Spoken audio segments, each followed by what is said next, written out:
I'm Diane Opoti. I'm a fashion PR consultant and brand strategist for fashion brands.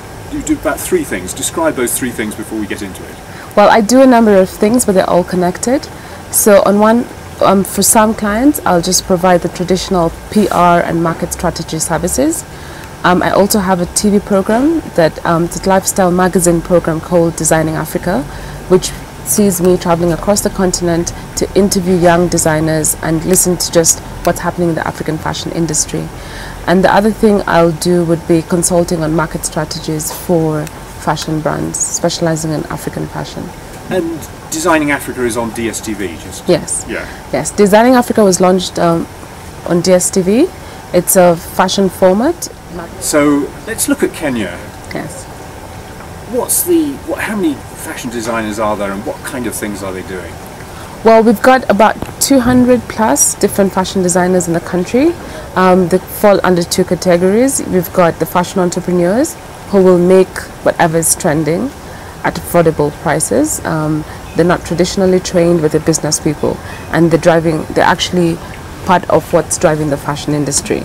And then you've got traditionally trained fashion designers of two different generations. There's designers who've been in the business for about 10 years plus, and you've got people who've been in the industry for between 3 to 5 years. Again, very solid brands in terms of creativity and a background in terms of fashion education. However, the industry is limping because of price points. So the fashion entrepreneurs are way affordable with not such great quality or originality, and then the more traditionally trained designers tend to be slightly more expensive. So what are the price points for those two different categories? Well, fashion entrepreneurs or easy fashion businesses will charge a client products about $20 to maximum 80 to 100, and the other set would charge a minimum of 80 to 150 on average, and then up to even $300, $400 a piece for a product, right? Now, if you look at those two different price points, the local consumer who might not know the difference between traditionally trained or designer and this other group of people finds it difficult to justify that price, right? There's also a lot about perception. So African textiles are considered things that, I can make that myself. It's considered custom made or made to measure by a tailor. So again, there's that disrespect for the process of design. Perhaps it's because we don't communicate it enough. Perhaps we don't have background stories to what it is to be a designer. But those are the challenges. Because of the weather, you don't really have a season cycle, do you? You don't have kind of winter and summer collections in that sense. One would argue that because of our weather, yeah, we don't have distinct weather patterns to create a fashion calendar, right? However, a fashion calendar is a business strategy more than it is about the climate. So the climate helps to sort of create a distinction between when different collections are released. But if you just think that a fashion calendar will force two distinct collections at two very distinct times of the year, and it'll then propel the production cycle and distribution, right? And then you've got the magazine industry that would support the boost of publicity of these new collections, right?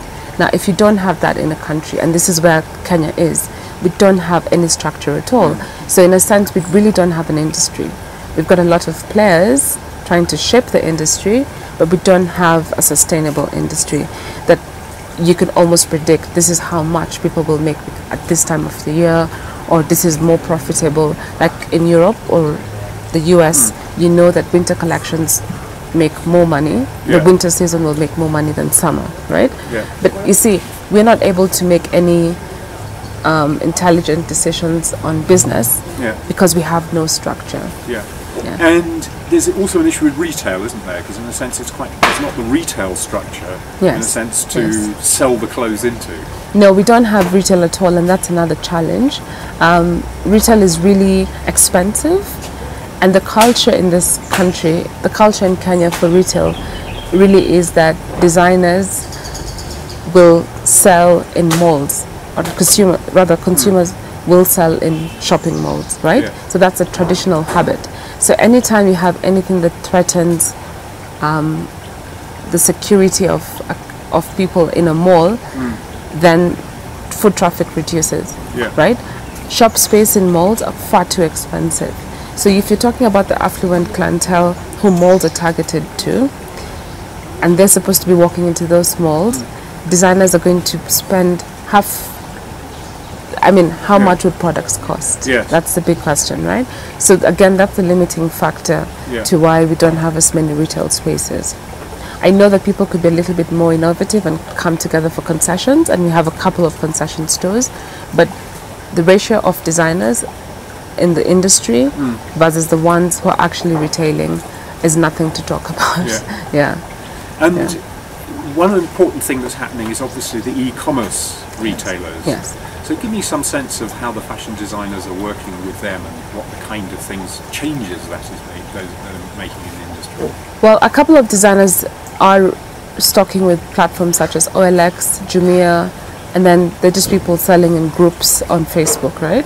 But again, this tend to be the fashion entrepreneurs, right? Less fashion so those designers. Are the lower end price points. Yes, lower end price points. But then also think about it in this way. I'm sure the statistics to show that people are selling on Jumia and similar platforms.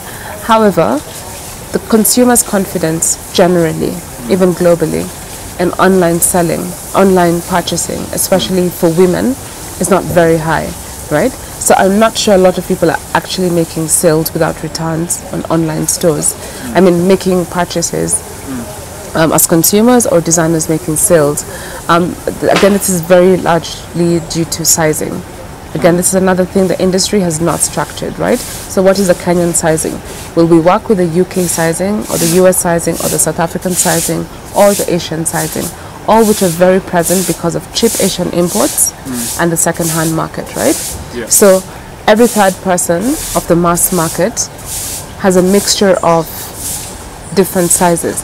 So what am I going to, when I make a purchase online, what sizing am I going to go with, right? So that's something that a lot of people overlook, but is really critical to the confidence a consumer has shopping online. Again, the fashion industry's know-how, the consumer's know-how about fashion is it's growing now, especially between the most, the consumer market that's spending the most, right? Yeah. So you're talking about young designers, young consumers between 18 and maybe 24 being the most confident and fashion knowledgeable, right? They're not going to shop online. They do not have credit cards, and they do not have, so unless they use the M-Pesa service, right? But again, they don't need to stock money in M-Pesa. It's not part of their culture. Yes. They do. Well, they would have money in M-Pesa, but when you think about who has money in M-Pesa to shop using M-Pesa, at that level. It's a business person, it's people contracting. Like the typical habit for a younger person would be to walk to a store, go to town to pick it up. Again, here the culture is slightly different. So they're not going to be spending money online because online is a whole business of convenience. You work long hours, it's too hectic for you to make it to the store. So again, out of habit and culture, the people who are spending online are between 24, 35 and upwards, right? So if you look at them and think about their interest in fashion in the industry has only just, in terms of how consumers spend even on beauty products, has only just blossomed the last 2-3 years. So again, that's an important factor to think about when you're questioning the success of online retail platforms for fashion design.